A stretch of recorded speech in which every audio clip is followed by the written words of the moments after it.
Ada dua hal yang paling penting tentang sholat ini yang ditekankan dalam Al-Quran. Pertama, kenapa sholat begitu penting ditunaikan? Karena ia akan menjadi pembeda antara Khalik dengan makhluk.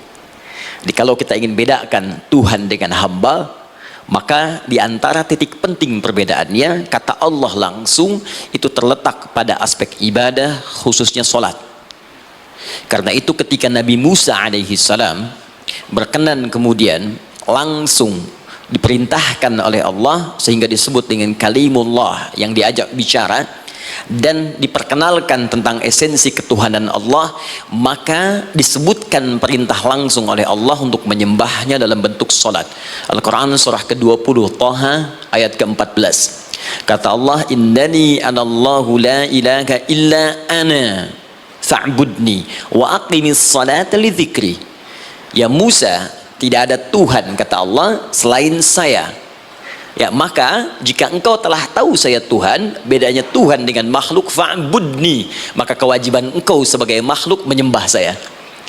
Bagaimana caranya ya Allah, kata Musa? Kata Allah, wa aqimis salata, rahmatullah, wa aqimis salata li dzikri. Maka cara menyembahku itu adalah dengan salat.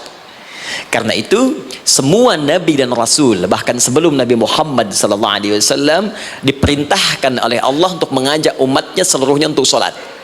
Ya, Nabi Isa alaihissalam sholat. Anda buka Quran surah 19 Maryam ayat 31 sampai 33. Nabi Ismail alaihissalam, ya kakeknya Nabi ke-29, sholat. Bahkan meminta keluarganya sholat. Quran surah ke-19 ayat 55. Wa kana ya'muru ahlahu bis salah. Nabi Zakaria, saudaranya Imran, salat. Quran surah ketiga, ya, ayat ke-38 sampai dengan 39. Ayat 39-nya tegas mengatakan, "Fanadathu malaika wa huwa qa'imun yusalli fil mihrab." Jadi kalau kita urutkan dari Nabi Muhammad sallallahu alaihi wasallam sampai Nabi Adam alaihi salam, semua menunaikan salat kepada Allah Subhanahu wa taala. Ya, Muhammad bin Abdullah bin Abdul Muttalib bin Hashim bin Abdul Manaf bin Qusay bin Murrah bin Kilab bin Ka'ab bin Ghalib bin Fihir bin Malik bin Nadar bin Kinana bin Khuzaimah bin Mudrikah bin Ilyas bin Nizar bin Mudar bin Ma'ad bin Adnan bin Addi bin Adri bin Muqawwam bin Nagur bin Tarikh bin Ya'rub bin Yasjub bin Nabit bin Ismail alaihissalam bin Ibrahim alaihissalam bin Azar atau bin Nahur bin Abir bin Kinan bin Arfakhshad bin Sam bin Nuh alaihissalam bin Mikhlail Matushala bin Kinan bin Anwas bin This bin Adam alaihissalam. Dari Nabi Muhammad SAW sampai Nabi Adam semua salat. Coba ulangi. Nanti dalil singkatnya dari Quran surah keempat ayat 163 paling kiri sebelah atas di mushaf. Inna auhayna ilaika kama auhayna ila Nuhin wan nabiyyin min ba'di. Muhammad, apa yang kami telah wahyukan kepadamu sudah pernah pula kami sampaikan kepada Nuh alaihissalam dan nabi-nabi setelahnya. Kenapa tidak disebutkan Adam sebelumnya? Karena Adam itu nabi bukan rasul. Nabi diberikan risalah untuk pribadi dan kalangan dekatnya, rasul diberikan risalah tugas untuk mengajak umat. Kenapa Nabi Adam bukan rasul? Karena zaman Nabi Adam belum ada umat. Siapa yang mau diajak? Ya? Ini bagian pertama. Jadi kalau kita hari ini masih mendapat kesempatan sholat, alhamdulillah, ini artinya sampai hari ini kita masih benar-benar manusia. Kan kalau ada orang yang kemudian tidak mau beribadah apalagi salat, terkhusus ketika dia beriman, maka penting dipertanyakan, masihkah ada iman dalam dirinya? Karena itu kata Allah dalam Al-Quran surah ke-8 ayat yang kedua, aku akan perdengarkan namaku sehingga ketika disebutkan itu kita bisa menguji adakah getaran iman dalam jiwa kita. Quran surah 8 Al-Anfal ayat kedua, innamal mu'minuna alladzina idza dzukirallahu wajilat qulubuhum. Sungguh orang yang masih punya iman itu kalau diperdengarkan nama Allah kepadanya akan ada getaran dalam jiwanya. Karena itu setiap hari 5 kali diperdengarkan nama Allah untuk menguji di jiwa kita masih ada iman tidak. Bahkan dari bangun tidur, bayangkan waktunya dibagi sempurna persis. Dari mulai subuh baru bangun, menjelang ke siang, mau berakhir siang ke sore, sore pindah ke maghrib, hilang kemudian muncul gelap malam. 5 kali persis dibagi waktu, diperdengarkan untuk menguji. Kira-kira setelah subuh siang masih ada nggak iman? Sore masih ada nggak? Ya Allahu Akbar, Allahu Akbar. Karena itu kalau iman masih ada melekat di jiwa kita, demi Allah saya katakan, begitu kita mendengar suara azan, pasti hati kita akan mengatakan Allahu Akbar, Allahu Akbar. Wih, sudah azan ya? Pernah begitu? Ya, walaupun mungkin setelah selesai la ilaha illallah baru adzan, belum qomat. Ya, itu normal, gak apa-apa. Yang penting iman masih ada. Nah, ini menunjukkan ada getaran dalam jiwa. Satu itu. Yang kedua, ini yang jarang dimanfaatkan teman-teman. Jadi seringkali sholat dimaknai pada ibadah formal bagian pertama saja. Adapun yang keduanya, ini yang jarang digali. Padahal sekali saja dalam sehari, itu 5 kali Allah menunggu kita. Ternyata sholat itu satu-satunya wasilah ibadah yang disebutkan dalam Al-Quran untuk langsung memohonkan semua kebutuhan yang kita rasakan. Bahkan sebelum kita diminta sholat, itu kalimat pertamanya bukan ibadahnya. Kata Allah, kamu punya masalah apa? Sedang butuh apa? Sedang punya problem apa?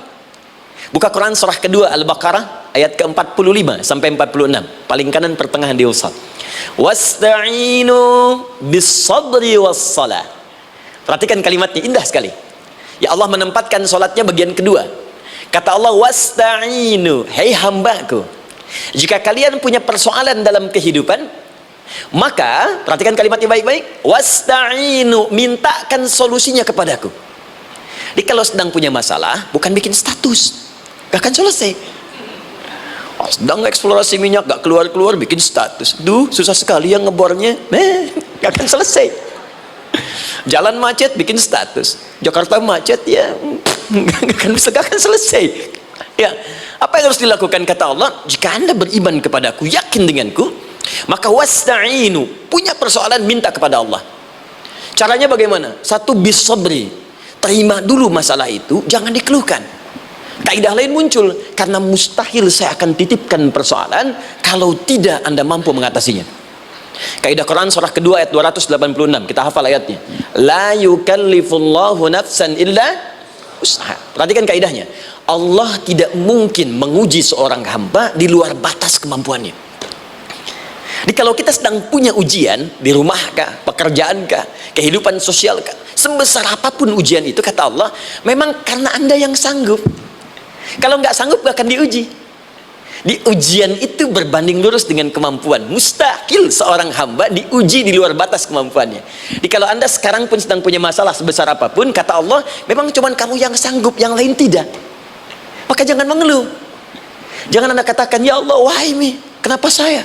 Kata Allah, why not? Memang kamu yang mampu, yang lain tidak. Nah, ketika anda bisa menerima itu dengan sabar, baru datang kalimat kedua, wassalah. Kemudian datang, tunaikan sholat dan mintakan solusi kepadaku lewat sholat. Ya, sedikit ya, lihat sini. Saya berikan sedikit uraian Al-Quran. Saya boleh menulis ini? Boleh ya? Ibu, maaf, agak jauh. Ibu kelihatan ini? Oh, belum saya tulis. Bagaimana bisa kelihatan? Luar biasa. Cuma di Pertamina belum ditulis sudah kelihatan. Maaf, lihat sini, wasta'inu. Baik, ya, saya ingin sedikit sekali. Ini redaksi Quran itu indah sekali diksinya. Wasta'inu. Lihat sini. Kata Allah, jika anda punya persoalan dalam hidup, maka mintakan solusi. Terima dulu masalahnya dengan sabar, karena kita dipercaya oleh Allah. Gini cara memahaminya, Allah aja percaya dengan kita, masa kita nggak percaya diri? Allah yakin dengan kita, kita mampu, masa kita nggak yakin? Terima dengan sabar. Kemudian wassalah, mintakan solusinya lewat salat. Kata perintahnya dibuka dengan kalimat wasta'inu. Kalau kita ingin rubah kata perintah ini, fi'il amr, ingin dirubah ke dalam bentuk permohonan, minta, maka rubah kalimatnya menjadi nasta'in. Lihat, nasta'in. Baik, wasta'inu, kata Allah, kalian punya persoalan, ayo minta solusi padaku. Terus kita pengen minta, ya Allah kami ingin minta. Maka dalam bahasa Arab, kalau kita ingin merubah kalimat ini ke dalam bentuk permintaan, kita katakan nasta'in. Saya tanya pada anda, pernah nggak dalam sholat kita mengucapkan kalimat nasta'in? Ada? Masih ingat? Baik, apa kalimatnya? Iyyaka na'budu wa iyyaka nasta'in. Perhatikan, iyyaka na'budu wa iyyaka nasta'in. Iyyaka na'budu, iyyaka, ya Allah, engkau perintahkan aku untuk ibadah, maka sekarang aku ibadah, sholat hanya kepadamu saja. Kan kata Allah, kamu sholat, terus kita katakan iyyaka na'budu, sekarang kami sholat, ya Allah. Nama lain sholat itu ibadah. Kalau kita ibadah, na'budu. Dari mana tahunya nama lain salat ibadah? Quran surah ke-20 ayat ke-14.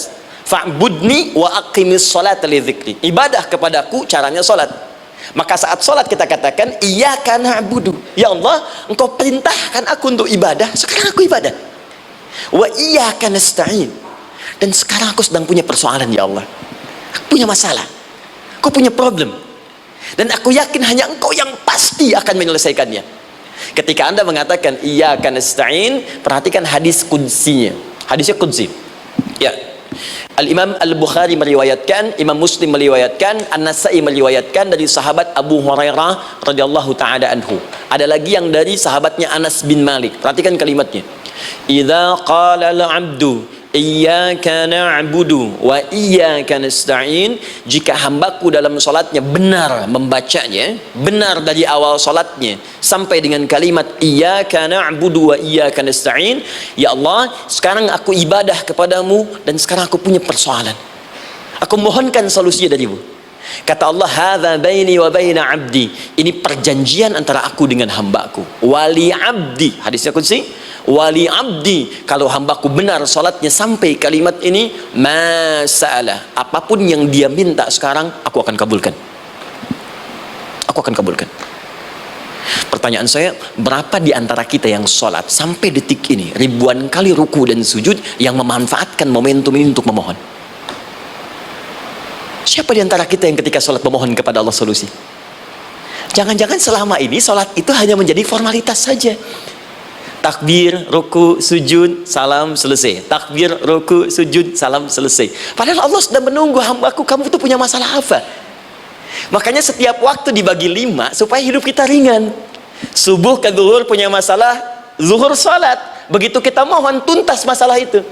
Zuhur ke asar punya persoalan, asar sholat. Dijawab oleh Allah, tuntas persoalan itu. Karena itu semua nabi dan rasul, bahkan orang soleh, ketika punya persoalan dalam hidupnya, even itu hanya menulis karya ilmiah, maka mereka akan memulai dengan sholat dan minta kepada Allah subhanahu wa ta'ala. Teman-teman kenal Nabi Zakaria? Bagus. Baik, di sana belum tulis, sudah kelihatan. Sini kenal Nabi Zakaria, alhamdulillah. Tapi nggak apa-apa, saya ke Sukabumi Pak, ada yang kenal Fir'aun.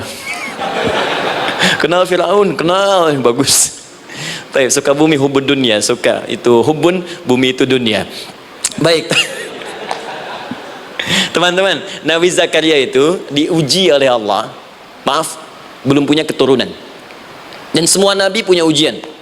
Jadi jangankan kita, nabi aja yang jelas surganya punya ujian. Ya, Anda pernah sakit, Nabi Ayub sakitnya lebih parah dari kita. Ya, Anda di keluarga belum ada keturunan, Nabi Zakaria pernah lebih daripada kita. Sampai rambutnya memutih, fisiknya sudah letih, dan menurut medis, maaf sekali, istrinya divonis tidak mungkin punya keturunan, monofus dan mandul, mustahil. Secara klinis gak mungkin, secara medis tidak mungkin. Maka Allah tunjukkan satu isyarat yang sangat luar biasa. Jika Anda mendapati situasi makhluk mengatakan ini mustahil dan sudah angkat tangan, ini tanda pertama dari Allah, langsung tinggalkan pendapat manusia, langsung memohon kepada Allah. Maka turunlah beritanya di Quran surah ketiga Ali Imran ayat 38 sampai 39. Paling kanan sebelah atas di mushaf. Sekarang perhatikan kalimatnya, saya mau sambungkan dengan Al-Fatihah tadi. Hunalika da'a Zakaria rabbah. Di mihrabnya Nabi Zakaria salat bermohon kepada Allah. Qala rabbi habli min ladunka dzurriyyatan thayyibah. Kemudian ia berdoa, Rabbi habli, ya Allah yang maha memberi tanpa batas. Ini adab pertama, kalau teman-teman mau berdoa, sebut nama Allah sesuai dengan hajat kebutuhan kita. Itu yang disebut dengan al-asma'ul husna. Di asma'ul husna itu bukan nama-nama indah yang sekedar dihafal, bukan. Tapi nama yang diberikan oleh Allah sesuai dengan kebutuhan hidup kita. Dalilnya Quran surah ke-17 ayat 110. Ya, paling kanan sebelah atas di mushaf, ke pertengahan. Ya, kata Allah, qulid Allah. Jika Anda punya persoalan, sebut nama Allah. Allah Awir Rahman atau Ar-Rahman. Ayyamma tad'u, tapi kalau Anda ingin spesifik meminta, falahul asmaul husna. Pilih nama Allah, ia punya nama-nama yang indah sesuai kebutuhan kita. Jadi kalau teman-teman misalnya minta kelancaran rezeki, sebut ya Allah ya Razzaq. Anak mau ujian, ya Allah ya Al-Alim. Di proyek misalnya ada hambatan, ada gangguan, ya Allah ya Al-Jabbar ya Al-Malik. Ingin mudah mengatasi ujian, ya Allah ya sabar, minta. Ya, jangan semuanya disebutkan, nanti jadi beban. Ya Allahumma ya Rahman ya Malik ya Kudus ya sabar, gitu kan. Yang tadinya nggak punya masalah jadi punya masalah, gitu kan. Pilih salah satu. Nah, jika Anda ingin memohon pada satu hal yang mustahil menurut manusia, maka minta dengan menyebut nama Allah yang memberi tanpa batas mustahil di dalamnya. Nama Allah tersebut namanya Wahhab. Wahhab. Ya Allah, ya Wahhab. Al-Wahhab. Kalau kita rubah dalam bentuk permintaan, maka singkat kalimatnya dengan hab. Hab. Untuk sendiri habli, untuk banyakkan hablana. Rabbana hablana min azwajina wa dzurriyyatina qurrata a'yun. Nabi Zakaria minta karena sendiri yang mengalami situasi itu, maka beliau katakan, Rabbi habli, ya Allah habli min ladunka, ya Allah yang tak punya batas dalam pemberian. Mereka mengatakan aku tak akan punya keturunan. Mereka mengatakan mustahil aku punya anak. Dan aku yakin kau memberi batas tanpa memberikan pemberian tanpa batas. Aku mohon darimu saja, darimu saja, dzurriyyatan thayyibah, keturunan-keturunan terbaik. Innaka sami'ud du'a, engkau pasti mendengar doa saya. Kalau pada yang maha memohon saja, maha mendengar saja tidak mengabulkan, lantas kepada siapa lagi aku mesti minta? Tapi poinnya bukan itu. Poinnya adalah ini disampaikan oleh Nabi Zakaria dalam keadaan sedang sholat, masih berdiri dalam sholatnya. Dalam bahasa Arab berdiri disebut dengan qaimun, qaim, berdiri. Sedang sholat disebut dengan yusalli. Perhatikan ayat 39-nya. Fanadathul malaikatu wa huwa qaimun yusalli fil mihrab. Maka seketika ketika doanya selesai dipanjatkan, sholatnya belum selesai. Doanya selesai dipanjatkan, seketika datang malaikat menyampaikan, kamu dapat kabar gembira, Anda akan punya anak, bahkan namanya langsung diberikan oleh Allah, Yahya, artinya hidup. Yang mustahil menurut manusia, lahir dari rahim seorang perempuan yang divonis monopos dan mandul, kata Allah, bagiku yang gak ada yang mustahil. Jadi dan hidup dia. Kapan itu terjadi? Masih sholat dan belum selesai dalam sholatnya, dalam keadaan berdiri. Sekarang saya tanya Anda, kita membaca iyyaka na'budu wa iyyaka nasta'in dalam keadaan ruku atau sujud? Sujud, berdiri. Berdiri teman-teman, betul kan? Dalam keadaan berdiri saat baca Al-Fatihah, iyyaka na'budu wa saat kita mengatakan wa iyyaka nasta'in, Allah balik bertanya, apa yang kamu butuhkan? Nabi Zakaria itu sholat dulu baru minta. Kita umat Nabi Muhammad karena keutamaan nabinya, sebelum sholat dah ditunggu, butuh apa? Mau minta apa?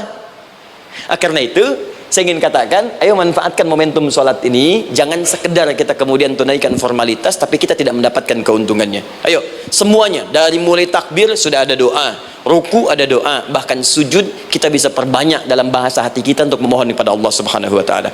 Jelas sampai di sini? Baik, mudah-mudahan insya Allah doa kita dikabulkan oleh Allah Subhanahu Wa Taala. Ini baru mukaddimah, kita belum mulai, ini pengantar. Tema kita hari ini tentang Al-Quran. Dan mudah-mudahan kita diberikan insya Allah kelancaran untuk bahasan kita. Dan topik ini insya Allah akan memberikan banyak manfaat dari apa yang kita kerjakan dalam keseharian kita. Saya mohon izin untuk melambatkan bacaan karena tadi hanya mengantarkan saja. Teman-teman, kenapa mesti Al-Quran? Apa esensi Al-Quran?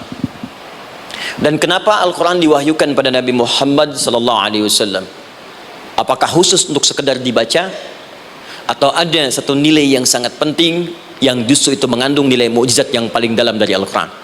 Yuk kita mulai dengan Al-Quran surah kedua Al-Baqarah ayat ke-38, paling kanan sebelah atas,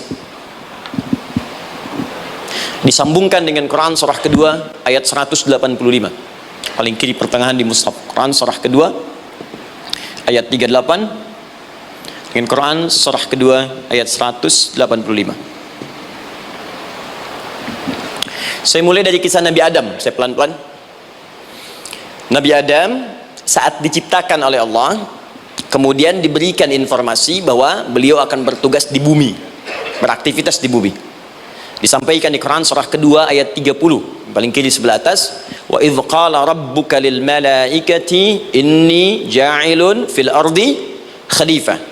Kata Allah, dan pelajari, ingat ketika kami menyampaikan pada para malaikat, kami akan menugaskan satu makhluk manusia namanya Adam di bumi tugasnya untuk menjalani hidup di bumi.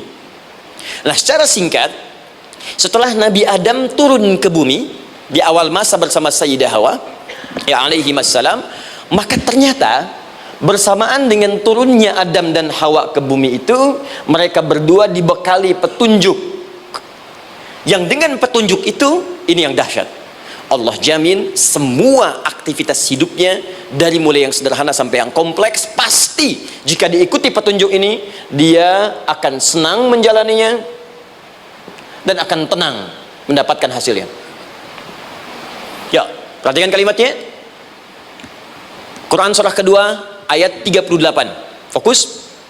Qul nahbitu minha jami'a. Kata Allah, sekarang tiba saatnya Adam, Hawa, turun kalian ke bumi. Kalau setan kita tinggalkan aja ya. Ini kita bahas Adam dulu. Turun kalian semua ke bumi. Fa imma ya'tiyannakum minni huda. Maka nanti sejak kalian tiba di bumi itu, aku akan turunkan satu petunjuk disebut dengan hudan namanya. Hudan. Fokus. Faman tabi'a hudaya, maka jika Anda dan keturunanmu mengikuti semua detil di petunjuk ini, fala khaufun alaihim walahum yahzanun, maka aku pastikan engkau dan seluruh keturunanmu akan menjalani hidup di muka bumi dengan tenang dan senang. Fala khauf, khauf itu gelisah, takut. Lawan dari takut apa? Tenang. Lawan dari gelisah, tenang. Kata Allah, jika Anda mengikuti tuntunan hidup yang ini, maka saya jamin semua hidupmu tenang. Walahum yahzanun, dan saya pastikan selama hidup di muka bumi itu, kalian tidak akan pernah bersedih.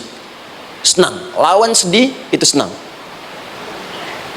Jadi ternyata, kita itu diminta tugas di bumi itu, bukan untuk dipersulit.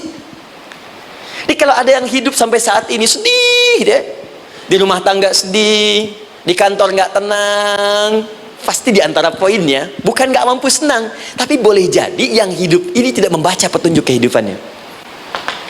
Anda kerja di perusahaan, teman-teman ada yang di Pertamina, ada yang di yang lain. Kalau Anda nggak ikuti petunjuk, kan pekerjaan tidak akan berlangsung dengan nyaman, kan? Kalau Anda nggak ikuti aturannya, bagaimana bisa mengerjakan petunjuk itu dengan nyaman? Maka apalagi hidup yang kompleks. Kata Allah, sejak Adam saya turunkan, sudah ada petunjuk kehidupan, saya namakan dengan hudan. Anda ikuti petunjuk ini, maka langsung jaminan dari Allah, semua yang Anda jalani dalam hidup pasti saya jamin senang dan tenang. Petunjuk ini disebut apa? Hudan. Nah, agak cepat. Di setiap masa Nabi Adam selesai hidupnya, generasi kemudian berkembang, datang lagi Nabi Nuh sampai ke Nabi Muhammad SAW. Perhatikan baik-baik. Setiap berganti generasi akan turun hudan sesuai dengan kebutuhan masyarakatnya pada saat itu. Baik, Nabi Musa menerima kitab apa namanya? Nabi Musa Taurat. Taurat disebut hudan dalam Al-Quran. Muncul Nabi Musa, kitabnya disebut Taurat. Perhatikan baik-baik. Tahukah teman-teman ketika Taurat disebutkan dalam Al-Quran? Buka Quran surah ke-17 ya, ayat yang kedua. Wa ataina Musal kitaba, kami berikan kepada Musa kitab. Lihat, wa ja'alnahu hudan li bani Israil, dan kitab yang kami berikan itu yang disebut Taurat, Ali Imran ayat yang ketiga, wa anzalat Taurata wal Injil, kami berikan Taurat kepada Musa. Nah, saat Allah turunkan Taurat itu hudan li bani Israil, isi Taurat ini adalah petunjuk kehidupan khusus untuk Bani Israel saja, umatnya Musa. Jadi kalau umat Nabi Musa mengikuti petunjuk hudan Taurat ini, kata Allah, saya jamin semua hidupnya tenang dengan senang. Nabi Isa turun Injil, Injil disebut hudan dalam Al-Quran. Dan yang terakhir, saya cepat karena waktu kita terbatas, ketika Allah menurunkan Nabi Muhammad SAW dan dipilih sebagai Rasul, maka saat yang bersamaan beliau pun diberikan petunjuk untuk umatnya. Dan dahsyatnya, petunjuk itu pun disebut dengan hudan. Buka Quran surah kedua ayat 185. Syahrul Ramadan alladzi unzila fihi al-Quran. Di bulan Ramadan itu, kata Allah, saya turunkan Al-Quran. Kenapa saya turunkan Al-Quran? Hudal linnas. Saya jadikan Quran ini sebagai petunjuk, pedoman hidup linnas, bukan terbatas untuk satu komunitas, tapi untuk seluruh manusia sampai kehidupan berakhir. An-Nas disebutkan 241 kali dalam Al-Quran, menunjuk pada semua manusia tanpa kecuali. Ini bedanya Al-Quran dengan kitab sebelumnya. Taurat hanya untuk kalangan tertentu saja, jadi selesai nabinya, selesai kitabnya. Injil hanya kalangan tertentu saja, nabinya selesai, selesai kemudian misinya. Tapi Al-Quran tidak. Ini kalimat pertama langsung dari Allah, walaupun nabinya wafat, tapi karena Al-Qurannya didesain oleh Allah untuk seluruh manusia sampai kehidupan berakhir, maka pasti Al-Quran itu di setiap masa akan mampu dijadikan pedoman dalam kehidupan.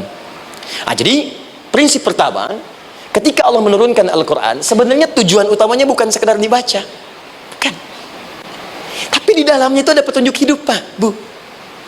Dan yang buat, yang menciptakan kita. Bukankah Anda kalau ingin memperbaiki sesuatu akan datang kepada penemunya, penciptanya? Anda punya handphone, ada masalah, kan datangnya ke counter handphone. Anda punya mobil, ada persoalan, bukankah datangnya ke dealer? Sekarang kita ingin tahu persoalan hidup kita, ingin tahu gambaran hidup kita, ingin tahu misi dan visi hidup kita. Kemana kita kemudian bertanya? Pada pencipta kita. Nah, kata Allah, ketika saya utus manusia pertama kali ke bumi, saya sudah turunkan bagaimana cara menjalani kehidupannya.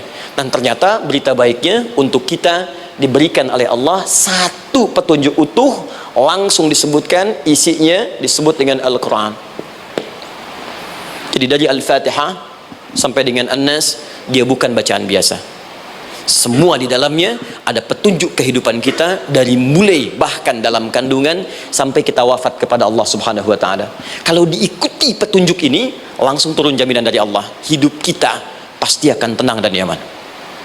Saya bacakan cepat ya, tapi nggak usah ditulis. Nanti kalau teman-teman agak terlambat mengikutinya, Anda buka kembali rekamannya, Anda boleh runtutkan kembali. Saya baca cepat saja, dan ini insya Allah Anda hanya akan temukan dalam Al-Quran. Nanti saya berikan rahasia di akhir sebelum kita akhiri. Yuk, satu, Anda silahkan bandingkan dengan buku manapun, referensi manapun, Anda hanya akan temukan dalam Al-Quran.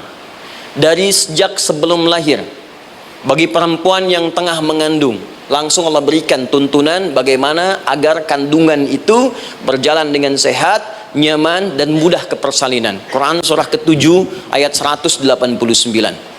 Perkembangannya bisa diamati dan dicek kemudian, ya, baik ke dokter atau yang lain. Nanti perkembangannya disebutkan di Quran surah ke-22 ayat ke-5.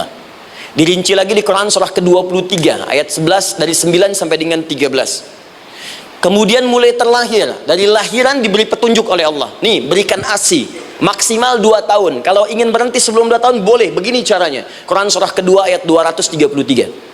Dari sampai usia 2 tahun menjelang balik, kata Allah berikan 4 pendidikan dini. Ini turunannya disebutkan 1, 2, 3, 4. Jika Anda ajarkan ini, maka anak ini akan tumbuh. 1, dekat dengan Allah. 2, dijamin taat pada orang tuanya. 3, dia akan baik dengan lingkungannya. Dan 4, dia akan bertahan dalam kebaikan sampai dia dewasa. Quran surah ke-31 ayat 13 sampai dengan 19. Usia 7 tahun, ya, mulai dia balik misalnya, dia akan mulai belajar bagaimana cara belajar yang baik supaya cepat paham, gampang mengerti. Turun Quran surah ke-9 ayat 122. Amalannya di Quran surah 96 ayat yang pertama. Kemudian rinciannya diturunkan di Quran surah kedua ayat 282 di ujung ayatnya. Lalu bagaimana mencari sekolah yang bagus, majlis yang baik, guru-guru yang baik, diturunkan Quran surah ke-58 ayat ke-11. Dicontohkan tentang Maryam dan Nabi Isa alaihissalam di Quran surah ketiga ayat 35 sampai dengan 37. Naik lagi, dia mulai dewasa, ya, mulai bergaul, bahkan kadang-kadang merantau, punya tempat komunitas berbeda. Bagaimana supaya dia bergaul tidak terpengaruhi lingkungan yang tidak baik. Maaf ya, kadang-kadang ibu yang sudah mengandung, melahirkan, ayah mencari nafkah, tiba-tiba anak pergi bahkan ke kampus, ke sekolah, dapat teman yang gak bagus, pulang-pulang mengecewakan Anda. Dan bagaimana menemukan tempat-tempat yang baik untuk bisa menjaga perilaku anak ini? Ditemukan nanti di Quran surah ke-49 ayat ke-13-nya. Dirinci perkembangannya di Quran surah ke-12 Yusuf ayat 2 sampai dengan ayat 29-nya. Sampai ketika dia akan mulai kemudian menikah, kata Allah, pilih pasangan yang baik dengan ta'aruf, berikan mahar yang sempurna. Quran surah ke-4 ayat ke-4. Kemudian dia mulai menikah, kata Allah sebelum menikah pelajari dulu fikih nikah. Banyak orang yang menikah tapi karena tidak belajar tentang persoalan rumah tangga, apa yang akan terjadi di rumah tangganya. Detil Pak, Bu. Kata Allah ini, kalau kamu berbuat begini akan ada miskomunikasi. Kalau ada miskomunikasi persoalannya akan begini, solusinya begini. Maka diturunkan dasarnya di Quran surah ke-30 ayat 21, detilnya di Quran surah ke-4 ayat 34 sampai dengan 35. Paling kiri sebelah atas sampai dengan ke tengahnya. Anda berlanjut, diterangkan oleh Allah, hei, tugas suami saat mulai pertama kali menikah, maka tugas yang pertama siapkan untuk mencari nafkah. Bagaimana caranya ya Allah? Diturunkan oleh Allah. Satu, jangan takut kehilangan rizki. Jangan pernah mencuri, jangan pernah ngambil punya orang, karena punya kamu akan saya berikan sempurna. Kamu ngambil punya orang, maka kamu akan menyulitkan diri sendiri. Itu akan dikembalikan pada yang berhak. Ya, turun Quran surah ke-51 ayat 22. Dirinci, begini cara nyarinya. Quran surah kedua ayat 168. Kalau Anda ingin cepat baru bergerak, rizkinya sudah dapat. Quran surah kedua ayat 172. Ada yang dahsyat, dia belum keluar, rizkinya yang mendatangi dia. Jadi nanti di Al-Quran ada 8 jenis rizki. Di antara yang paling hebat, ada yang belum Anda datang, rizkinya sudah menjemput. Ada orang mendatangi rizki, ada rizki mendatangi dia. Contoh, Al-Imam Asy-Syafi'i sedang berdiskusi dengan Imam Malik, gurunya. Kata Imam Asy-Syafi'i, Syekh, rizki itu mesti saya cari dulu baru kita dapat. Kata gurunya, ya Syafi'i, ada rizki yang cukup kita beramal dekat kepada Allah, dia akan datang tanpa kita cari dengan ikhtiar manusia. Kata Syafi'i, mustahil. Kata Quran kan kita kerja dulu baru datang. Kata Imam Malik, gurunya, kamu yang belum sampai, kita amalkan ini, rizki datang. Maka berhenti sampai di situ. Imam Syafi'i pamit. Di jalan tiba-tiba beliau mendapati ada panen anggur, Pak, Bu. Terus dipanggil sama yang punya kebun. Ya, pemuda, katanya, sini, mau bantu nggak? Kalau kamu bantu, kami berikan anggurnya. Maka beliau bantu, panen, petik, sampai setelah selesai diberikan anggur yang besar-besar, hanum. Senyum, senang beliau. Ternyata senangnya bukan karena dapat anggur. Senangnya karena merasa pendapatnya benar. Kalau saya nggak bantu panen ini, nggak akan dapat saya anggur. Cuma karena saya bantu, saya diberi ini. Maka rasa senangnya inilah dibawa kemudian kepada gurunya, ingin laporan. Tapi perhatikan adabnya. Dia tidak mengatakan, guru, nih saya benar, kalau saya nggak ikut panen, nggak dapat saya ini. Perhatikan kalimat Asy-Syafi'i. Guru, tadi saya di jalan, dipanggil oleh pemilik kebun, ikut panen anggur. Begitu saya bantu, saya diberikan anggur ini. Beliau tekankan dengan kalimat yang kencang pada kalimat, begitu saya bantu, saya dapat anggur ini. Imam Malik tersenyum mengatakan, Masya Allah Syafi'i, luar biasa. Ini siang begitu panasnya, tadi saya mau keluar ngajar, terfikir di benak saya, Allah, kalau ada anggur yang besar-besar, enak rasanya. Tiba-tiba kamu datang bawa anggur. Jadi Imam Syafi'i kerja dapat sesuatu, Imam Malik terfikir sesuatu, datang rezeki. Itu ada di Quran surah ke-7, teman-teman, ayat ke-96, paling kanan sebelah atas di mushafnya. Baik, teruskan dulu. Ya, Anda dalam mencari kerja, ingat, kalau Allah yang sampaikan pasti terjadi. Jangan dikira mudah.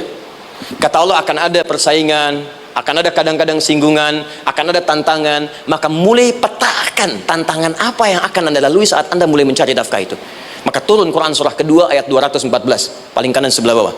Am hasibtum an tadkhulul jannata. Hei, apa kamu mudah begitu saja mengira akan sukses dalam pekerjaanmu? Bahkan bisa diartikan surga, ingin masuk surga. Walamma ya'tikum mathalul ladzina khalau min qablikum. Sebelum engkau diuji seperti orang sukses dulu pernah sukses. Lihat mereka.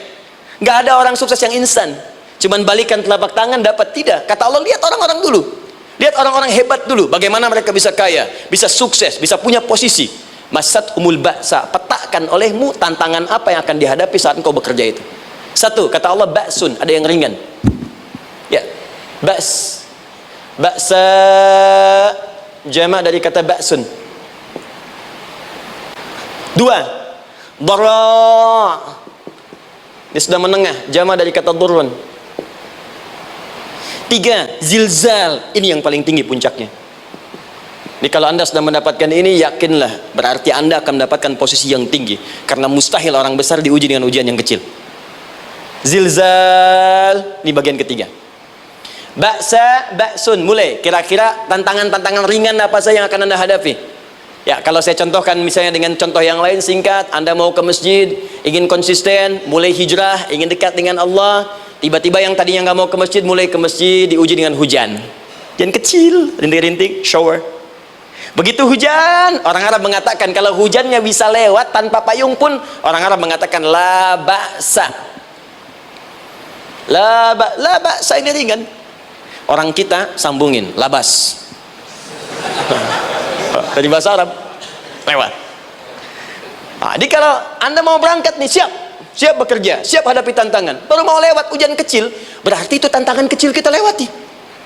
Macet, petakan, cari jalan yang kemudian sempurna, jalan yang kosong, buka Google-nya, buka Waze-nya, buka map-nya, cari. Jadi kalau pada yang kecil aja belum kita lewati, bagaimana mendapatkan yang besar? Anda mau ke masjid, dikasih hujan kecil, mau berangkat gak jadi. Papa, kenapa gak jadi? Hujan mah, kan ada payung. Takut riak. Setelah itu darwa, maaf, tantangan fisik. Kadang-kadang mulai ke fisik, mulai mengganggu, ya.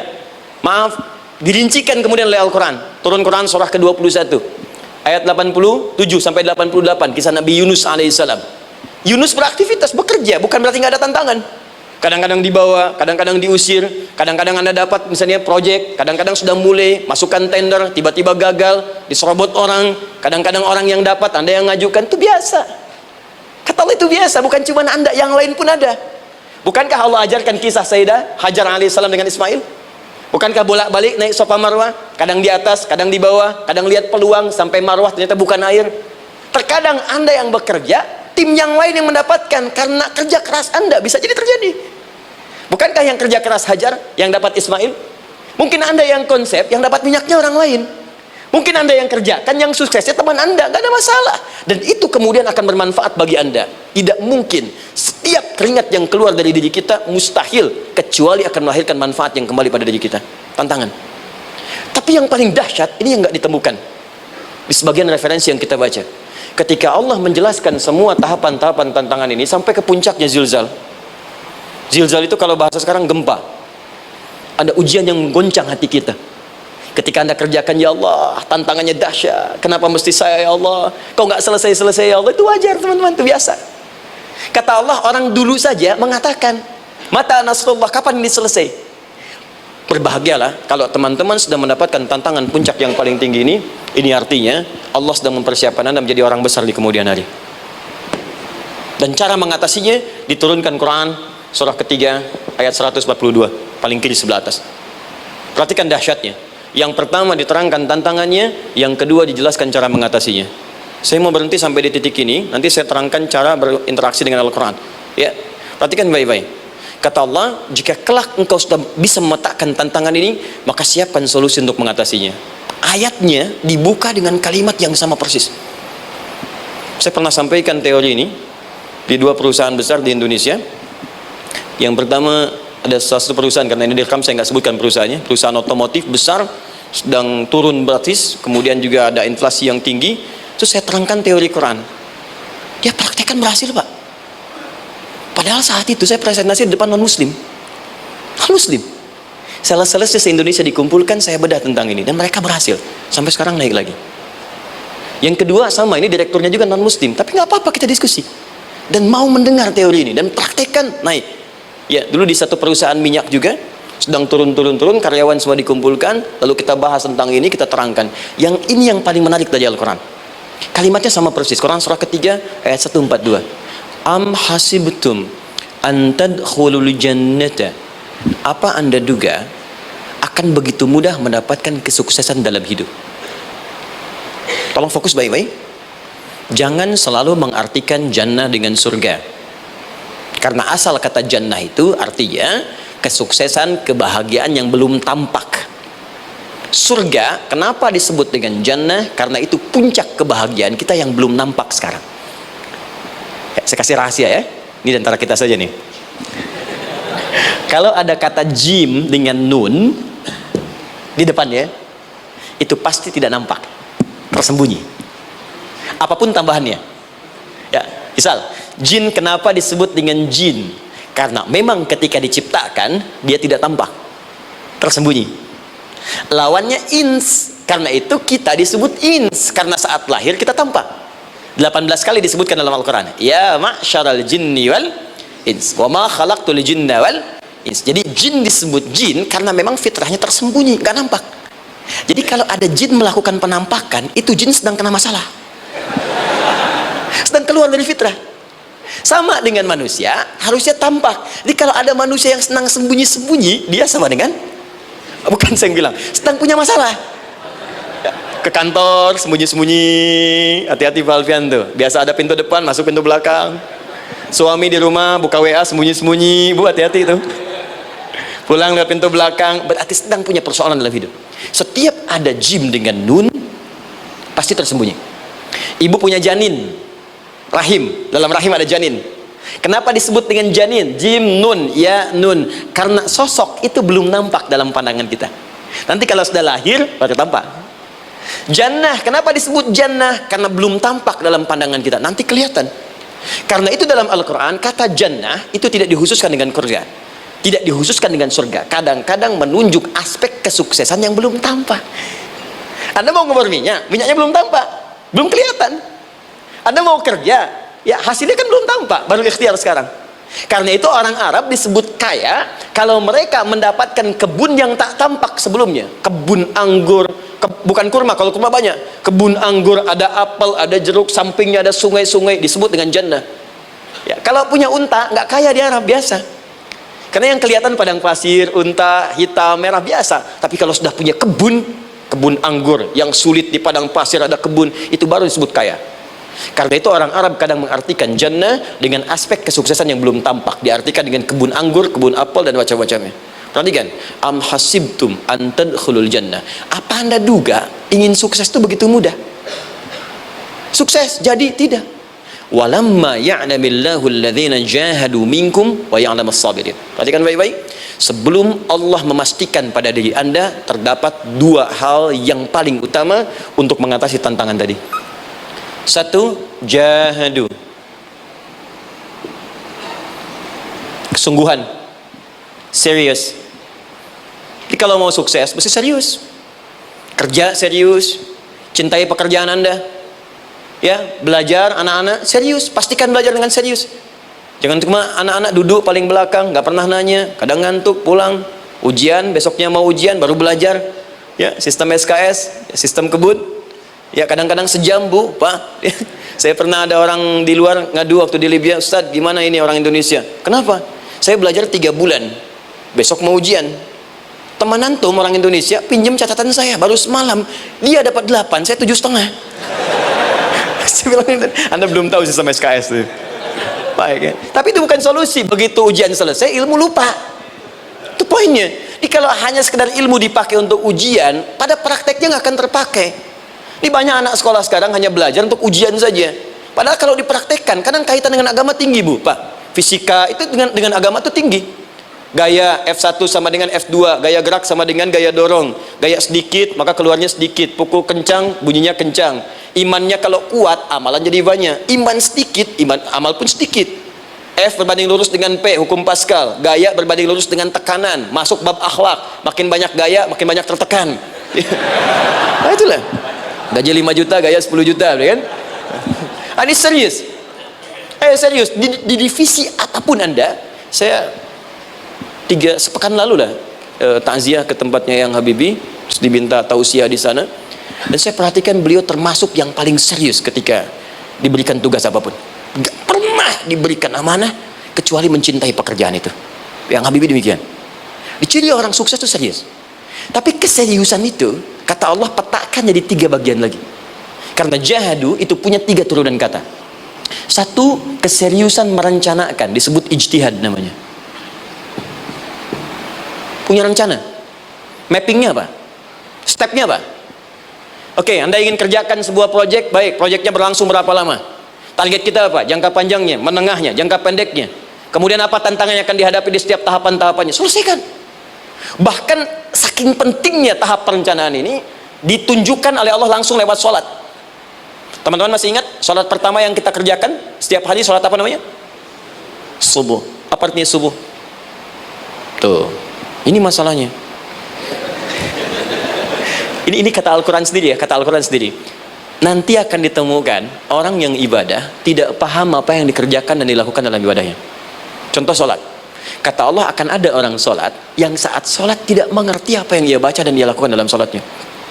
Jujur tanyakan pada diri kita, Sampai detik ini, dari sekian ribuan kali ruku dan sujud, berapa persen bacaan sholat yang kita pahami? Jangan-jangan kita ruku tapi nggak ngerti yang dibaca. Sujud tak paham yang diungkapkan. Bagaimana bisa khusyuk? Mustahil. Kembali ke sini. Kenapa sholat pertama itu disebut dengan subuh? Teman-teman, ternyata semua nama sholat dari subuh sampai isya, plus bacaan dan gerakan dari takbir sampai salam, itu bukan sekedar gerakan semata. Semua ada artinya, ada maknanya. Dan diajarkan oleh Nabi langsung. Subuh disebut dengan subuh. Ada dua kata. Satu, fajar. Quran surah ke-17 ayat 78. Inna Qur'an al-fajri kana mashhuda. Kedua, subuh di surat At-Takwir. Was-subhi idza tanaffas. Kenapa disebut fajar? Fajar itu pancaran positif, pancaran kebaikan. Jadi kalau yang baik disebut fajar. Kalau yang jelek disebut fujur. Fujur ada di Quran surah 91 ayat 7 sampai 8. Wa nafsi wa ma sawaha fa'alhamaha fujuraha wa taqwaha. Fujur itu rambatan, gelombang buruk yang muncul dari nafsu. Ya, ditembuskan ke elemen tubuh kita. Misal gini. Tiba-tiba pengen marah. Ya, di tubuh kita mengatakan melotot, maka ini ada pancaran di hati kita nyambung kemudian ke mata. Ini rambatan dari sini ke mata disebut fujur namanya. Mau ke tangan pukul, masuk ke tangan. Itu rambatannya disebut fujur namanya. Ya. Yang baiknya disebut fajar. Ya, misal saya ingin sholat, tiba-tiba hati mengatakan sudah azan, merambat ke kaki, cepat melangkah, cepat wudhu. Nah itu rambatannya disebut fajar namanya, atau infajar. Ini pasti ada, ya. Fujur nama lainnya nafsu. Disebutkan 115 kali dalam Al-Quran. Takwa, rambatan fajar, sumbernya takwa. Disebutkan 115 kali dalam Al-Quran. Di jiwa kita ada takwa, ada nafsu. Takwa yang dorong malaikat disebutkan 88 kali dalam Al-Quran. Nafsu yang dorong setan disebutkan sama 88 kali. Di setiap Anda akan mengerjakan satu hal, pasti akan yang mendorong pada yang baik, akan mencegah dari yang baik itu nafsu. Pasti itu. Pak Alpian mau tanda tangan proyek. Tiba-tiba disodorkan, Pak, ini Pak, kok begini proyeknya? Perbaiki, karena ada yang nggak beres. Tapi fee-nya lumayan Pak, 1 miliar. Nggak bisa, jiwa takwa mengatakan jangan terima Pak. Bapak mengatakan maaf, ini jari tahiyat, gak akan pernah dipakai maksiat. Perbaiki, datang lagi. Ini Pak, kok sama? Fee-nya diperbaiki Pak, 100 miliar. Nafsunya mulai berkata, terima. Takwanya bilang, jangan. Akhirnya beliau katakan, tangan tahiyat gak akan pernah dipakai maksiat. Tapi tunggu, saya istiqoroh dulu.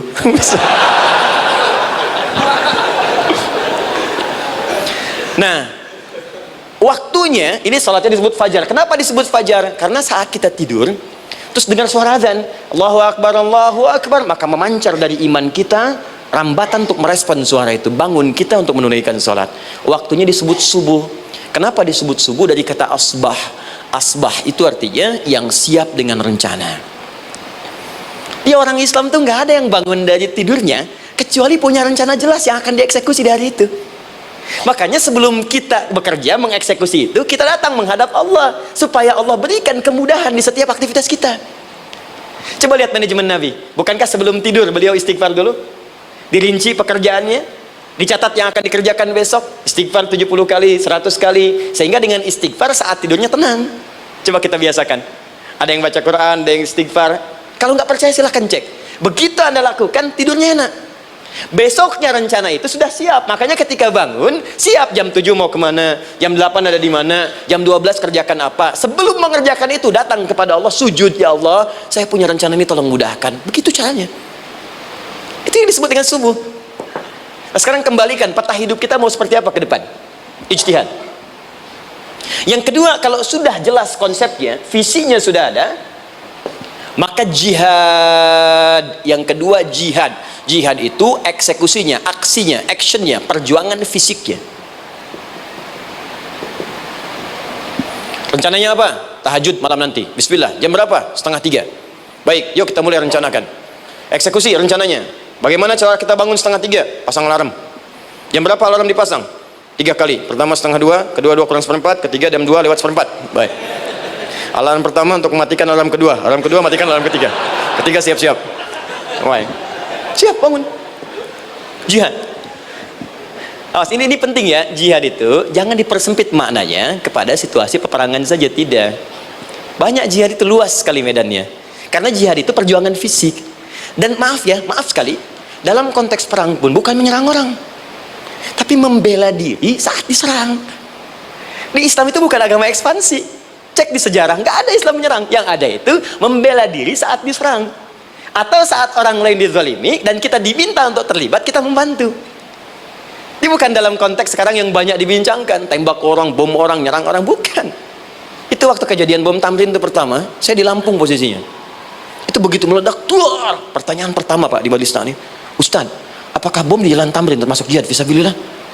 Saya bilang, Pak, sependek pengetahuan saya, jihad fisabilillah itu jihad di jalan Allah, bukan di Jalan Tamrin.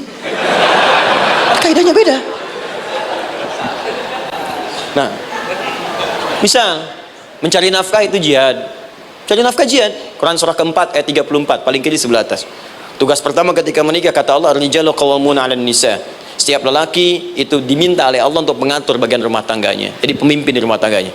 Ya bima faddalallahu ba'dahum 'ala ba'din, karena diberikan kemampuan untuk memimpin. Di pemimpin itu ada di suami. Dan ciri khas pemimpin, Bu, biasanya ciri khas pemimpin apa, Bu? Bukan tegas, bukan. Ciri khas pemimpin itu tidak mau dipimpin. Makanya kalau ada sesuatu, masukkan lewat usulan, jangan beri saran. Kalau saran susah, itu pemimpin. Baik, tapi yang paling luar biasa kata Allah, perhatikan kalimatnya indah sekali. Wa bima anfaqu min amwalihim. Saya berikan tugas untuk mencari nafkah. Ketika seorang lelaki bertugas mencari nafkah, ingat ya, konteks apapun, kalau perempuan nanti bekerja bukan nafkah poinnya. Bisa hobi, ya, bisa aktivitas, tapi nafkah kalau sudah menikah itu ada pada suami. Perempuan tidak. Kalaupun tidak dilarang perempuan bekerja, tidak. Sayyidah Aisyah mengajar, ada yang para sahabiah jadi perawat, ya, ada yang pengajar. Banyak dulu sahabat Nabi yang perempuan mengajar. Ya kan ada pelajaran-pelajaran khusus perempuan. Ya ada bagian perawat, ada dokter. Ini kan yang ngandung perempuan, masa yang perisal laki-laki? Ya kan? Ada bagian perempuan tertentu. Itu silahkan bekerja boleh. Tapi nafkah laki-laki. Begitu lelaki meniatkan pekerjaannya karena Allah untuk mencari nafkah, itu setiap langkahnya jihad fisabilillah. Wafat, syahid. Maaf ya, apakah selama Anda bekerja sudah diniatkan ibadah? Jangan-jangan cuma kerja aja. Kalau cuma kerja, apa bedanya Anda dengan yang belum beriman? Anda wafat juga, kerja di gedung yang sama, berangkat menemukan kemacetan yang sama. Apa bedanya iman kita dengan yang lain? Satu, kita pasti wafat, pasti pulang. Dan kita nggak bisa pilih, ya nggak bisa pilih. Antum bisa duluan, saya belakangan mungkin. Atau ditukar, saya belakangan, Anda duluan mungkin. Atau memang saya bisa duluan, ya duluan menyolati Anda. Oke, paham ya? Jadi ibu di rumah jihad, Bu, pada anak, perawat, mengandung itu sudah jihad. Jadi kalau wafat dalam proses saya melahirkan atau sedang mengandung itu syahid. Itu jelas nggak ada perbedaan pendapat. Anak-anak yang sekolah niatkan ibadah, Bu, Pak. Mohon maaf ya, mesti ada bedanya. Iman kita di rumah mesti itu terpancar kepada anak-anak. Ajarkan mereka sekolah yang baik. Pilih sekolah yang mengajarkan sholat, mengajarkan baca Quran. Sekarang banyak kok. Fisikanya bagus, Qurannya bagus, kimianya bagus, sholatnya juga bagus. Cari. Kalau bisa dunianya bagus, akhirat bagus, kenapa hanya pilih dunia saja? Siapkan. Itu jihad. Terakhir, tidak mudah mengeksekusi ini. Pasti ada tantangan yang ketiga. Namanya mujahadah. Mujahadah. Tantangan mengatasi gejolak jiwa. Kadang-kadang malas, capek, ya belum eksekusi dilakukan sudah berdebat pada yang tidak penting, sehingga tidak menghasilkan kesimpulan, ragu-ragu, khawatir. Maka atasi semua itu. Turun Quran surah kedua ayat 216. Kutiba alaikumul qitalu wa huwa kurhul lakum. Kalau engkau sedang tidak nyaman, maka perangi ketidaknyamanan itu jika engkau ingin mendapatkan kesuksesan yang telah engkau cita-citakan. Asa an takrahu syai'an fa huwa khairul lakum. Boleh jadi apa yang engkau tidak rasakan sekarang, engkau rasakan gak enak, gak nyaman, di balik itu Allah sedang siapkan sesuatu yang lebih baik untukmu. Wa asa an tuhibbu syai'an fa huwa syarrul lakum. Mungkin yang engkau harap-harap sekarang boleh jadi itu belum baik untukmu sekarang. Allahu ya'lamu wa antum la ta'lamun. Karena Allah lebih tahu masa depan, engkau pikiranmu pendek sampai di sini saja. Maka teman-teman sekalian, kembalikan lagi, tidak pernah Anda akan temukan dalam Al-Qur'an kecuali bimbingan hidup yang semuanya nyata. Silahkan cek. Itu baru pekerjaan. Belum ibu di rumah, ibu capek merawat anak, kadang mengeluh, kadang nangis. Turun Quran surah ke-17 ayat 23. Kadang-kadang ada beda pendapat dengan suami. Quran surah ke-4 ayat 34 sampai 35. Masalah kondangan saja, Pak, bisa beda pendapat. Ya. Ya, Pak, kan ada family gathering malam. Mama pakai baju apa ya? Hijau apa yang biru? Masya Allah, kata Anda biru bagus, mah. Kata Mama kayaknya hijau deh, Pak. Tuh. Nanya tapi udah punya jawaban. Ya, bagus kalau dipakai, begitu keluar kuning. Naik lagi, Anda udah 40 tahun, anak masih ada, turun Quran surah ke-46 ayat 15. Kemudian naik lagi sampai Anda sepuh, sampai kembali ke keadaan tidak normal seperti anak-anak lagi, Quran surah ke-22 ayat ke-5. Sampai ada amalan, kalau Anda jangan kira Anda akan hidup selamanya, Anda pasti wafat. Quran surah ke-3 ayat 185. Bahkan diajarkan kalau wafatnya ingin enak, begini caranya. Pelajari Pak, jangan cuma dunia, kita akan meninggal. Ini ada di Quran, kalau pengen meninggalnya enak, begini caranya. Ya kalau nggak percaya silahkan amalkan, nanti kita akan lihat di akhir. Ya, betul akan kelihatan. Quran surah ke-89 ayat 27 sampai 30. Kalau kalian nggak pelajari ini, silahkan kata Allah, saya berikan yang ini yang kedua sampai dipukulin malaikat. Quran surah ke-8 ayat ke-50. Sampai di alam kubur dijelaskan, kalau nanti Anda wafat, Anda pindah ke alam kubur, kalau ingin di kuburnya terang, nyaman, banyak rezekinya, lakukan amalan Quran surah ke-3 ayat 169 sampai 172. Tapi kalau Anda abai, Anda akan seperti Firaun dulu. Setiap pagi sampai petang ditampakkan neraka. Quran surah ke-40 teman-teman sekalian disampaikan oleh Allah langsung ya, dari ayat 45 sampai 46 ya. Sampai terjadi kiamat disampaikan Quran surah ke-75. Sampai dihisab, ada yang masuk surga tanpa hisab, Quran surah kedua ayat 25. Ada yang masuk neraka tanpa hisab. Ada. Kan yang kita tahu surga aja, masuk neraka tanpa hisab ada. Quran surah 18 ayat 99 sampai dengan 100. Sampai disebutkan surga yang paling indah nomor 1 bersama Nabi dan orang-orang soleh. Jadi kalau Anda masuk sini, tetangga Anda semua Nabi. Ya, depannya Nabi Ibrahim, belakangnya Nabi Musa misalnya, samping kiri Nabi Yusuf, ya, samping kanan Nabi Muhammad SAW. Itu cuma 3 golongan: orang soleh, para syuhada, orang-orang jujur dalam kehidupan dunianya. Jadi kalau Anda jadi pekerja yang jujur, taat kepada Allah, Anda berpotensi masuk surga bersama semua Nabi dan Rasul yang pernah diutus. Ya, baik, itu ada di Quran surah keempat ayat ke-69. Ada yang kedua di taman surga, Quran surah ke-51 ayat 15 sampai dengan 18. Ada yang surga seluas langit dan bumi, Quran surah ketiga ayat 133 sampai 134. Ada yang neraka yang biasa, ya, sebiasa-biasa nerakanya kebakar juga. Quran surah 4 ayat 56. Tingkat paling tinggi neraka jahanam untuk 2 golongan, munafik, ingat, munafik dan kafir. Jadi kalau Anda pun muslim, jauhi perbuatan munafik, karena munafik akan mengantarkan langsung ke dalam neraka jahanam. Quran surah keempat ayat 140. Mana yang tidak ada? Mana yang nggak ada di Quran? Semua ada. Bisnis ada, ya, birokrasi ada, diplomasi ada, mengajar ada, ilmu ada. Karena itu saya mau tutup, jika kita ingin benar mengeluarkan petunjuk ini seperti orang dulu pernah melakukannya, maka kata Allah melalui lisan Rasulullah, turun Quran surah ke-29 ayat ke-45. Satu ini aja kita kerjakan, insya Allah ini akan beda kita rasakan. Utslu ma uhya ilaika minal kitab. Jika kalian kemudian hidup di muka bumi, maka keluarkanlah bimbingan dari Al-Quran sesuai dengan kebutuhan kita secara tematik. Utslu itu dari kata tilawah. Tilawah itu baca, pahami, amalkan. Karena itu setiap kita baca Al-Quran, di sampingnya pasti ada yang menerjemahkan supaya kita paham. Betul kan? Ketika ada yang baca Al-Quran, di sampingnya ada siapa? Ya, sari tilawah kan? Baik, sari tilawah itu bahasa Indonesia. Ya, sari, sebetulnya tilawah saja. Tapi mungkin saat yang menerjemahkan dulu pertama di Indonesia, namanya Bu Sari. Karena itu disebut sari tilawah. Ya, kalau Adi mungkin ada di tilawah gitu kan? Nah, jadi teman-teman, caranya begini. Anda keluarkan sesuai kebutuhan. Enggak semua ayat Quran mesti kita kaji. Kalau mau dari awal dari akhir, bagus. Kalau baca silahkan, hatamkan, Nabi juga hatamkan. Tapi kalau Anda ingin ambil sesuai passion kita, Anda pebisnis, kenapa nggak mengeluarkan ayat bisnis di Quran? Teman-teman yang diperminyakan, keluarkan ayat-ayatnya ada. Quran surah At-Tur, surah 52 itu, keluarkan. Ya, wal bahrul masjur. Dan jika Anda akan melakukan eksplorasi di laut, carilah laut yang punya, nih kualifikasi begini, yang di bawahnya ada endapan tanah yang melahirkan api, kata Allah tuh. Itu potensial ada minyaknya. Kalau yang kerja di batu bara, turun Quran surah Fatir, surah 35 ayat 27 sampai 29. Ini jenisnya. Ada yang kelihatan dari jauh, ada yang harus digali, ada yang kelihatan dari jauhnya kelihatan hijau, ada kelihatan menghitam. Disebutkan langsung. Ada. Jadi kenapa nggak Anda turunkan dalam bentuk-bentuk tematik yang itu bagian kita? Ada yang pokok, ada yang spesifik. Yang pokok tentang sholat, karena semua orang sholat. Tentang ayah. Anda jadi ayah berapa tahun? Kenapa nggak dikeluarkan di Quran ayat-ayat tentang ayah? Kenapa nggak dikeluarkan di Quran ayat-ayat tentang ibu? Jangan jauh-jauh dulu bicaranya. Tentang belajar. Nah, nanti eksekusinya, kalau mau cepat, buka kitabnya Al-Imam Al-Bukhari. Ada kitab hadis, saya akhiri, yang dikarang oleh Al-Imam Al-Bukhari dan sangat populer. Apa nama kitabnya? Kalau hafal saya kasih hadiah. Apa kitab Imam Al-Bukhari yang populer?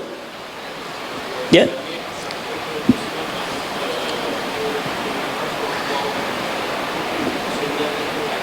Taib, Anda saya kasih hadiah umrah. Taib, insyaallah. Januari awal, insyaallah ada yang kami hadiahkan umrah dari atlet peraih Asian Games. Ya, Anda boleh ikut nanti. Ya, ada juga saya senang saya cinta dengan bangsa ini. Jadi ada peraih Asian Games medali emas yang kemarin, itu akan kita berangkatkan umrah semua peraih medali emasnya. Nanti gelombang pertamanya bulan Januari ya 2020 nanti, sekitar 3 bulan lagi insyaallah Anda nanti akan mengikuti. Ada juga nanti dari kalangan Polri, ada TNI juga yang akan ikut dan saya sertakan. Baik. Al-Jami As-Sahih Al-Musnad Al-Mukhtasar min umuri Rasulillah sallallahu alaihi wasallam wa sunanihi wa ayyami. Itu namanya. Ayo ulangi. Disingkat Sahih Al-Bukhari. Kenapa saya bacakan lengkap? Bukan karena singkatannya, tapi banyak orang sekarang baca buku, baca kitab hanya langsung ke isinya. Padahal setiap ulama ketika menuliskan judul kitabnya itu pasti ada petunjuk di dalamnya. Kata Imam Al-Bukhari, Al-Jami As-Sahih, kitab ini saya buat sebagai petunjuk umum miniatur kehidupan Nabi yang bisa kita ambil hikmahnya sekarang. Jadi kalau kita pengen tahu bimbingan Nabi di masa lalu supaya kita terapkan sekarang, buka kitab saya ini. Semuanya mustad bersambung kepada Nabi. Sahih saya pastikan, saya teliti satu-satu. Al-Mukhtasar saya persingkat, gak bertele-tele. Nah ini poinnya, min umuri Rasulullah sallallahu alaihi wasallam wa sunani wa ayyamihi. Ini semua pekerjaan Nabi selama 24 jam. Secara singkat saya tutup dibagi 97 pembahasan. Setiap 97 pembahasan, satu babnya itu berisi bimbingan hadis-hadis Nabi. Di situ ada bab tentang bisnis, kitabut tijarah, bab tentang ilmu, kitabul ilmi, bab bahkan tentang sakit, kalau pengen cepat sembuh apa, kitabul marid, bab tentang pemerintahan, kitabul imarah, bab tentang penguatan iman supaya naik gak turun-turun, kitabul iman. Anda tinggal pilih profesi apa, cari Sahih Al-Bukhari, harganya murah, maaf dibandingkan pulsa Anda pun masih murah kitab Al-Bukhari. Ya, beli 4 jilid cuma 350.000 yang bahasa Arab saja. Ya, kalau mau terjemahan, cari terjemahannya. Ya, dapatkan itu, keluarkan babnya sesuai profesi kita. Itu ketika dibuka kitab ini, yang pertama muncul ayat Quran dulu. Ini ayatnya, ini hadisnya. Ini ayatnya, ini hadisnya. Teman-teman gak usah baca semuanya, keluarkan passion Anda apa, di situ belajar. Sebulan saya belajar ini, besok saya pindah lagi. Sebulan topik ini, besok ke topik yang lain lagi. Saya kira insya Allah kalau itu kita terapkan dengan baik, maka Al-Quran akan hidup dalam seluruh aktivitas kita dan mudah-mudahan keberkahan akan diturunkan oleh Allah Subhanahu Wa Taala. Ya, tidak cukup dengan amin, mulai dulu. Ya, mulai dulu, petakan dulu, eksekusi dulu. Saya kira itu yang saya sampaikan. Anda punya hak dan kewajiban. Hak Anda sudah dapatkan dan kewajiban kita semua untuk kembali beraktivitas. Saya mengucapkan terima kasih atas undangan dari pihak Pertamina untuk Anda seluruhnya. Saya ingin tanya, kalau jamaah di sini ada berapa kurang lebih? Kurang lebih yang rutin 500 ada 550. Baik, nanti saya hadiahkan mushaf sebanyak 550. Ya, dan itu nanti setiap ada kajian atau zuhur salat Anda bisa baca di sini, baca mushafnya. Kemudian yang kedua, saya nanti berikan buku untuk bacaan. Ya, itu buku yang saya berikan insyaallah tentang manusia. Jangan-jangan selama ini kita jadi manusia, kita tidak tahu mau kemana kita. Ya, itu saya keluarkan dari Al-Quran langsung, seperti apa Allah menerangkan tentang kemanusiaan kita. Saya juga hadiahkan sejumlah yang sama 550. Nanti satu orang bisa mendapatkan satu-satu. Dan terakhir barangkali mau hafal Quran? Oh mau, baik, Alhamdulillah. Alhamdulillah. Saya berikan mushafnya yang spesial. Nanti kita mulai dengan 10 juz dulu ya. Nanti saya berikan At-Taisir yang 10 juz. Itu ada mudah untuk bisa menghafal Quran. Mulai dari 10 juz dulu, nanti bisa disempurnakan. Saya berikan 550 Quran khusus untuk dijadikan sebagai hafalan. Nanti cara menghafalnya bisa dibuka saja di YouTube. Nanti di situ ada cara kami menjelaskan. Dan bulan depan kita ada karantina akbar. Jadi menghafal Quran dalam 30 hari. Alhamdulillah angkatan pertama sudah selesai. Ada yang hafal 24 hari, 23 hari. 30 juz, bukan juz 30 ya. Ada yang 30 hari. Ya, ada juga. Sekarang sedang gelombang kedua. Mudah-mudahan di Pertamina ini juga insyaallah dalam proses bekerja ada juga yang menghafal dan hafal Quran insyaallah ya. Saya kira itu, nanti pulang dari sini dikabari kalau ada mobil disiapkan, kalau tidak ada kami juga coba antarkan. Nanti kami siapkan dan mudah-mudahan bisa bermanfaat untuk teman-teman. Kalau ada yang bisa saya lakukan untuk bersinergi di sini untuk membuat teman-teman lebih dekat dengan Allah, sampaikan, dan saya dengan senang hati. Ya, saya datang sendiri, tulis sendiri, nerangin sendiri, ngapus sendiri gitu kan. Terus juga berikan apa yang Anda butuhkan. Kalau dengan semua itu Anda belum juga dekat dengan Allah, ya saya harus bagaimana lagi gitu kan.